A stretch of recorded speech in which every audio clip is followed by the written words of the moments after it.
Halo marketeers, kita kembali di program Trending, Trend dan Marketing bersama saya Sigit Kurniawan.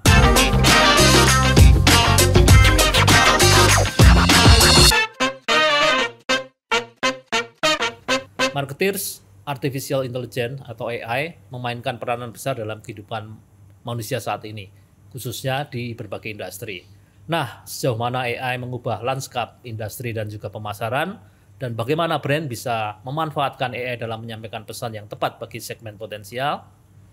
Kita akan temukan jawabannya dengan ngobrol bareng bersama Mbak Muriel Makarim, selaku Country Marketing Manager Google Indonesia yang sudah berada di studio kita.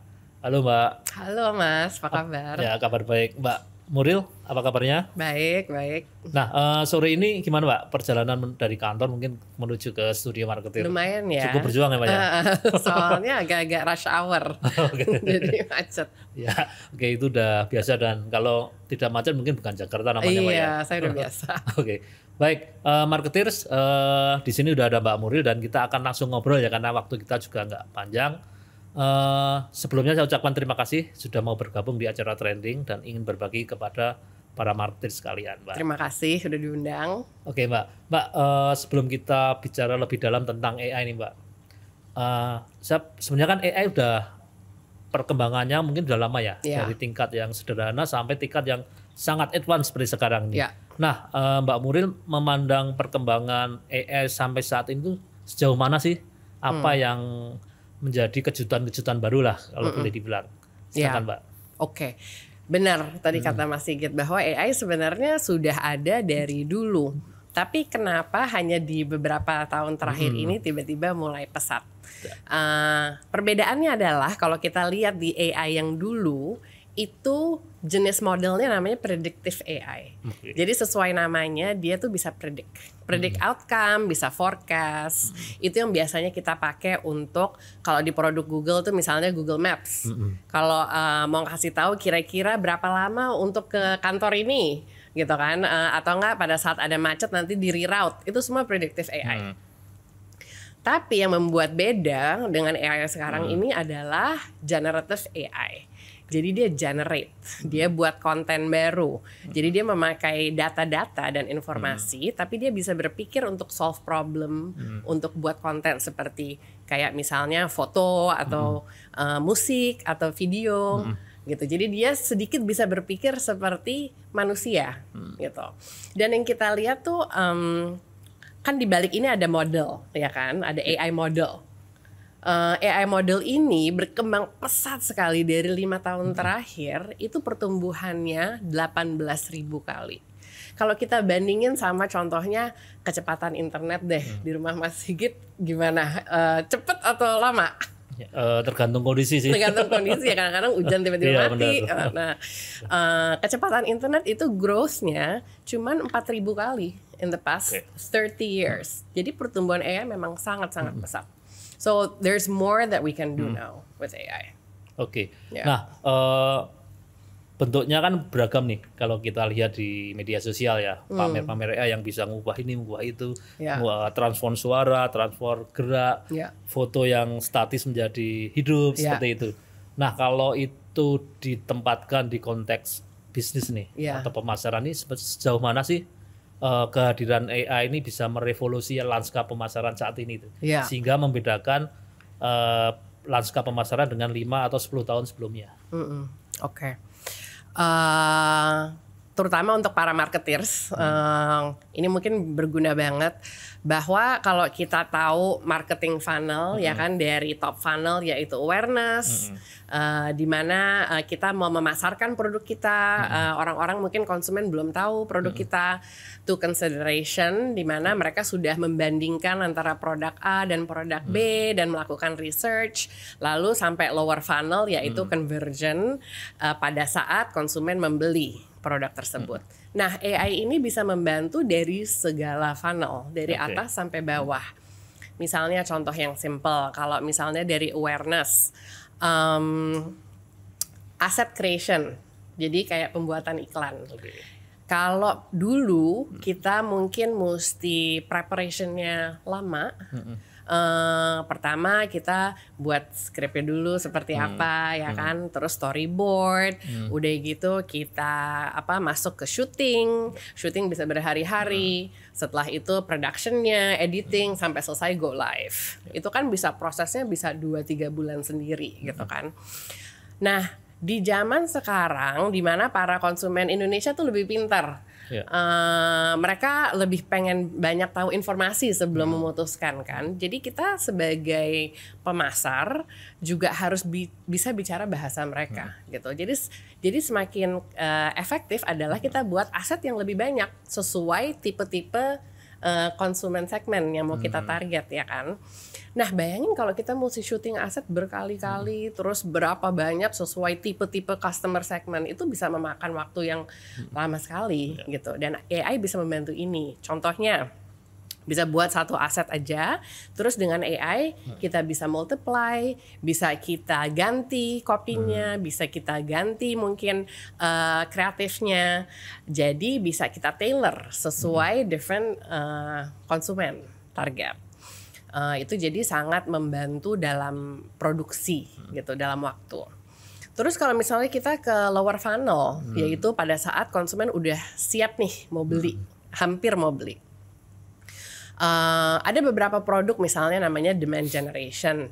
Demand generation itu gimana caranya supaya pada saat kita memasarkan iklan kita ditujukan ke konsumen yang most likely will buy. Jadi most likely will buy our product.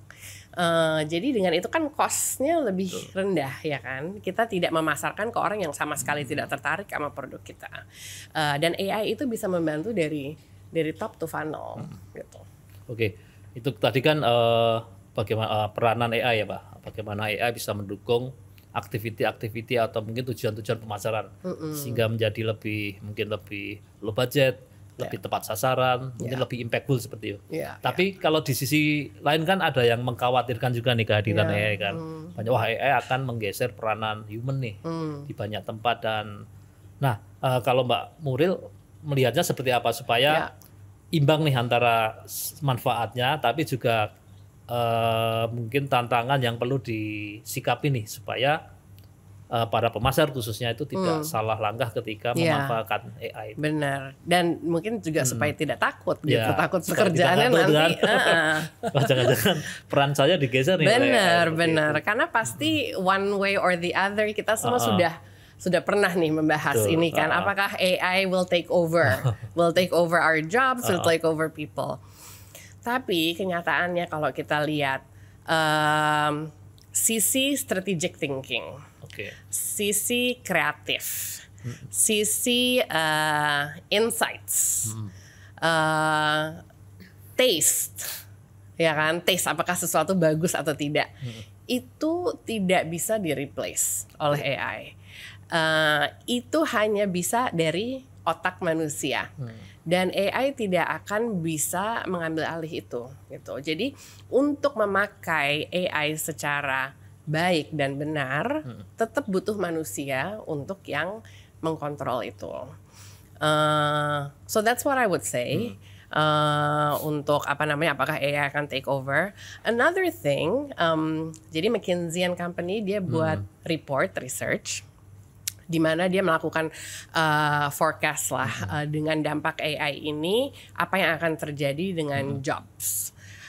By 2030 itu prediksinya adalah akan ada 46 juta new jobs created. Dan dari new jobs yang akan dibangun oleh AI sebagian besar ini adalah jobs baru. Gitu. Jadi kalau dulu mungkin jobsnya A, pada saat ada AI akan ada role baru yang keluar yang bagaimana cara memakai AI yang benar. Gitu. Oke. Terus nih Mbak, kalau dilihat dari sisi brand lagi nih, kira-kira atau pengamatan Mbak Muriel nih seberapa besar sih tingkat literasi para brand owner lah, brand manager, pengelola brand terhadap manfaat AI ini di Indonesia? Sudah sejauh mana? Apakah sudah cukup memuaskan atau membahagiakan atau masih sebenarnya tahap mulai nih? Right. Yang saya sangat optimis sekali di Indonesia itu orang-orang Indonesia tuh very eager, ya kan, benar-benar ready to absorb new information, new teknologi, dan orang Indonesia selalu mau mencoba, nggak mau ketinggalan. Itu kita tidak lihat di semua negara. Ada negara-negara yang mungkin sedikit lebih hati-hati, nggak berani mencoba yang baru. Di Indonesia kita semua masih positif sentimennya, which is good gitu. Nah, kita adakan research juga dengan Accenture, di mana kita melihat bagaimana sih tadi sesuai pertanyaan Mas Sigit, progress atau different stages of perusahaan terhadap adopsi AI. Dari mulai yang masih explore, jadi AI Explorer namanya, jadi dia masih coba sana sini, coba sedikit, mungkin 10% dari budgetnya dipakai untuk tes AI, terus dia eksperimen, terus dia tambah lagi pemakaiannya sesuai apa yang dipelajari. Atau ada beberapa company yang sudah AI expert gitu, jadi dia udah dari semua database-nya is AI based, udah pakai cloud system, dari segi marketingnya juga semua AI, dan itu benar-benar udah yang paling pioneer lah, bisa kita bilang. Di Indonesia it ranges, nggak semuanya di explorer atau semua udah pioneer, it ranges depending on the industry, dan yang paling penting tuh sebenarnya depending on the leaders of the company, karena AI ini sesuatu yang baru, memang dibutuhkan mindset yang agak sedikit berbeda untuk mencoba AI. Nah kalau bicara tadi kan sempat nyinggung soal industri juga ya, industri mana saat ini yang mungkin sudah cukup advance nih untuk memanfaatkan teknologi AI ini? Apakah telco atau apa? Nggak ada sih sebenarnya kayak satu industri yang kita lihat yang sudah sangat strong. Biasanya a little bit of here and there. Oke, Mbak. Nah, kalau bicara dari Google sendiri ya, kira-kira inovasi atau teknologi terbaru yang dari Google yang berbasiskan AI ini apa aja nih, Mbak? Yang bisa di-share? Mungkin yang paling gampang yang mungkin juga marketers pernah dengar, nggak tahu mungkin Mas Sigit pernah coba, itu Gemini. Jadi Gemini itu AI tools kita yang berbasis LLM, large language model, yang gratis, bisa dipakai oleh semua orang, dan juga ada versi bahasa Indonesianya. Jadi bisa dalam bahasa Indonesia. Itu bisa lihat di gemini.google.com atau download aplikasinya. Itu walaupun free to use, ada juga versi advance-nya yang bisa bayar. Tapi benar-benar kemampuannya membantu dalam contohnya kehidupan saya ya sehari-hari. Bukan cuma kehidupan pribadi, misalnya kayak tolong bantuin buatin itinerary, mau liburan kemana selama 3 hari sama anak-anak, itu membantu. Tapi juga kerjaan, misalnya saya mau nulis marketing brief untuk campaign baru, kita bisa masukin ke window-nya, bisa tolong buatin marketing brief. Kita semakin detail prompt yang kita masukin, jawabannya akan semakin berguna gitu. Jadi untuk pemakaian AI tools ini sebenarnya kualitas dari prompt itu juga sangat menentukan hasil yang didapat. Itu satu saya anjurkan, paling gampang dipakai, kita bisa coba tiap hari.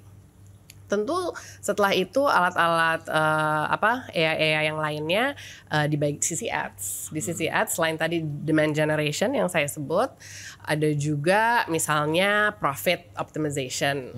Jadi dengan ads ini kita bisa masukin informasi mengenai produk-produk yang mau kita jual apa saja. Kita masukin juga cost modalnya untuk membuat produk ini apa saja, dan dia akan optimized by margin gitu untuk memastikan bahwa apa yang kita jual marginnya bagus. Jadi banyak sekali yang bisa kita coba. Dan untuk edukasi ke customer lah, dalam ini para brand, apa yang dilakukan Google untuk tadi biar Gemini itu benar-benar bisa makin tap in dengan activity marketing mereka? Iya. So kalau ke gemini.google.com itu kadang-kadang orang suka takut kan nih gimana ya. Tapi di produk kita sendiri kita buat seramah mungkin, di mana sebelum coba kita kasih contoh. Contohnya masukin prompt ini, nanti tinggal diklik aja. Nanti kita bisa lihat hasilnya seperti apa. Kalau misalnya untuk produk-produk ads kita bisa ke ads.google.com atau ke Google Indonesia blog juga. Nanti itu semua akan ada linknya. Misalnya produk-produk baru apa yang kita luncurkan. Jadi marketers juga bisa dapat informasi yang terupdate. Oke. Ya. Nah, terus keahlian-keahlian macam apa nih yang perlu dikuasai sebagai keahlian baru oleh para pemasar dihadapkan dengan teknologi yang tadi semakin advance, seperti apa Mbak? Mungkin ada saran atau mungkin ada masukan dari Mbak Muriel ke para pemasar saat ini. Oke. Pertama sebenarnya yang paling mendasar itu adalah shifting mindset. Karena tanpa mindset yang benar susah kita. Because things are changing. Jadi kita mindset juga harus berubah. Kita mesti merasa nyaman untuk mencoba sesuatu yang baru. Dan kalau sesuatu yang baru tidak semua berhasil, akan ada yang gagal pasti. Dan we should be okay with that. Dan kita mesti belajar gimana set aside time, resource, and budget untuk manage eksperimen mindset ini. Tapi walaupun di awalnya sedikit-sedikit ada yang gagal, ada yang berhasil, itu kedepannya akan sangat jauh membuat kita lebih unggul dibandingkan yang lain yang tetap stuck in their old ways. Dimana sekarang pemasar semakin canggih kan ya. Kita nggak bisa cuman using our old ways. It's not gonna work. An AI will help untuk membantu supaya semuanya lebih efektif. Ya. Oke. Nah, ada yang bilang bahwa teknologi itu kan kayak pedang bermata dua, Mbak ya. Pedang. Jadi dulu saya nggak ngerti itu artinya apa. Jadi di satu sisi dia memberikan kemudahan-kemudahan yang mungkin nggak bisa dirasakan oleh manusia di zaman mungkin 10 atau 20 tahun yang lalu. Tapi di satu sisi itu membawa risiko-risiko baru atau ancaman-ancaman baru seperti tingkat keamanan dan sebagainya. Nah, itu bagaimana mungkin dari Google juga untuk mengantisipasi untuk atau menjawab dua sisi tadi, bahwa teknologi itu di satu sisi memang sangat akan memudahkan, memanjakan orang, menjadikan segala sesuatu menjadi lebih advance, lebih praktis, lebih impactful, tapi di sisi lain ada bayang-bayang risiko itu. Tentu. Gimana Pak? Ya, tentu setiap semua teknologi ada resikonya. Google sendiri sebagai perusahaan sudah menjadi AI first company dari 10 tahun yang lalu. Jadi walaupun AI ini mungkin baru ramenya sekarang, tapi semua produk Google yang kita pakai tiap hari hampir semuanya ada AI. Right. So prinsipalnya adalah bold supaya kita terus ada inovasi-inovasi baru, and responsible AI. Responsible AI, Mas Sigit bisa lihat itu ada prinsipnya ada 8. Kita memastikan bahwa aman pemakaiannya. Jadi makanya kita sebelum rilis sesuatu produk, kita benar-benar tes dan make sure semuanya sudah teruji lah gitu. Tentu karena ini produk baru, it's not perfect. Akan ada selalu kesalahan sana sini. Jadi sebenarnya dari teman-teman marketers kalau pada saat memakai itu semua juga ada pilihan untuk memberikan input. Ini kurang bagus, ini nggak berguna, dan feedback itu semua diambil untuk akhirnya improve produk. Ya, dan tentu kita juga bekerja sama dengan pemerintah juga untuk memastikan kita bisa train orang Indonesia untuk bagaimana cara memakainya dengan baik dan benar. Contohnya kita ada program namanya Gemini Academy, di mana itu yang pertama di dunia, di Indonesia kita lakukan. Kita melatih guru-guru dari antara kelas 1 sampai kelas 12 sampai SMA bagaimana memakai Gemini untuk membantu pekerjaan mereka sehari-hari. Misalnya kurang ide buat mau ngajarin anak kecil matematik, dimasukin ya kan. Jadi kita banyak partner dengan pemerintah juga untuk mengajarkan pemakaian AI yang baik dan benar buat orang-orang Indonesia. Dan ternyata sangat impactful dan berguna bagi banyak hal ya, di banyak bidang, banyak profesi dan sebagainya. It's amazing. Nah, Indonesia kan sudah mencanangkan udah lama ya tentang Indonesia Emas. Nah, kira-kira peran AI untuk di Indonesia itu apa aja nih Mbak? Terutama dalam menciptakan peluang-peluang baru ya, entah itu Ya. pekerjaan atau peluang apa Ya. bisa paparkan nggak Pak? Kita kebetulan baru aja ngadain acara dengan pemerintah namanya Google AI untuk Indonesia Emas. Jadi fokus kita adalah untuk membantu pemerintah untuk accelerate pertumbuhan untuk mencapai target di 2045, ya kan? Banyak yang mesti kita lakukan. Pertama adalah infrastruktur. Tentu semua teknologi baru ini perlu infrastruktur yang kuat.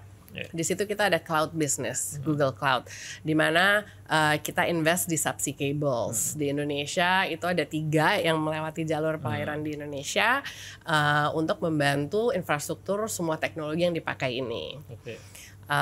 Terus itu yang kedua adalah AI ready economy. Jadi ekonomi yang siap untuk AI. Di dalam ekonomi ini apa isinya? Ada bisnis, ada UMKM, ada students, ada murid, ada developer yang buat aplikasi-aplikasi. Di situ kita banyak sekali training program yang kita lakukan untuk setiap segmen. Kita ada program buat college student, ada program buat guru yang tadi saya bilang Gemini Academy, ada program untuk developer supaya kita mau membangun aplikasi buatan Indonesia. Dan yang ketiga yaitu teknologi yang inklusif untuk semua orang. Karena kita mau AI itu helpful for everyone, not just a certain set of people. Jadi untuk semua orang, termasuk produk-produk yang kita localize buat orang Indonesia, kayak Gemini. Gemini itu nggak di semua negara ada bahasa lokalnya, tapi di Indonesia kita fokuskan. Jadi 3 hal itu sih yang kita mau bantu pemerintah untuk accelerate. Oke, berarti ada infrastruktur di ranah ekonomi tadi, sama di bahwa teknologi ini inklusif untuk semua orang. Yes. Oke, nah sampai sejauh ini perkembangan seperti apa Mbak? Daerah-daerah sampai sejauh mana daerah-daerah? Apakah seluruh mengcover benar-benar seluruh Indonesia sampai pelosok yang tadi kan sebut juga UKM ya, UMKM dan sebagainya. Sejauh mana Mbak? Iya. Guru yang sudah kita cover itu ada 7.000 guru di hanya dalam waktu 6 bulan yang kita sudah train, dan tahun ini kita akan train lebih banyak lagi. Untuk college student sama diploma yang kita train di AI itu sudah berjalan beberapa tahun, itu sudah mencapai 20.000, programnya namanya Bangkit. Tahun ini sendiri kita akan train 9.000 untuk Bangkit, dan itu dari pelosok-pelosok. Dari mana-mana, ada yang dari Gorontalo, ada yang dari Indonesia Timur, ada yang dari Sumatera. Jadi bukan hanya Jakarta atau Jawa. Karena enaknya sekarang dengan teknologi beberapa hal bisa online kan. Jadi pencapaiannya juga lebih bagus. Untuk produk Google available for everyone, bisa di-download. So, ya. Oke, Mbak, menarik sekali perbincangan atau inspirasi dari Mbak Muriel tadi. Sayangnya waktu udah habis nih Mbak, terbatas. Dan sebelum kita tutup, seperti biasa mungkin ada closing statement atau pesan dari Mbak Muriel untuk para marketer, terutama dalam memanfaatkan AI ini. Silahkan Mbak. Sebenarnya satu hal aja untuk para marketers yang mau mulai coba-coba eksperimen sama AI tools, yang paling mudah itu adalah pakai Gemini. Karena ini sesuatu yang gratis, ini sesuatu yang kita bisa pakai dari HP, dari jalan dan lain-lain.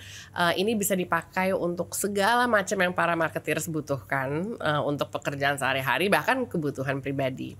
Tentu nantinya kalau misalnya sudah terbantu memakai itu, mulai eksperimen mungkin dengan alat-alat ads yang juga AI based, supaya juga kita bisa optimize cost, bisa lebih efektif dalam memasarkan. Tapi yang paling penting sih satu hal, yaitu mindset untuk mau coba belajar sesuatu yang baru, fail and learn, dan terus bertumbuh. Itu aja. Oke. Mbak Muriel, terima kasih banyak. Thank you. Semoga teknologi AI ini semakin menampakkan manfaatnya ya bagi masyarakat Indonesia, dan apa yang sudah dikerjakan Google lewat tadi akselerasi dalam rangka mewujudkan Indonesia Emas benar-benar nanti akan terwujud. Ya, mudah-mudahan, amin. Oke. Oke, baik marketer, sebelum kita tutup, saya akan kasih info yang menarik bahwa akan hadir lagi Marketers Hangout 2024, tempat kumpul orang marketing yang kreatif. Cara tanggalnya 12 September 2024 di Jakarta Theater dengan tema yang sangat menarik, yakni Marketing versus Everybody. Di sini Anda akan banyak belajar strategi marketing yang kreatif dan berdampak. Acaranya sangat asik dan keren karena akan dibalut aksi teatrikal. Dan jangan lupa subscribe Marketer TV biar tidak ketinggalan video-video menarik lainnya. Saya Sigit undur diri. Sampai jumpa di trending berikutnya dan selamat sore.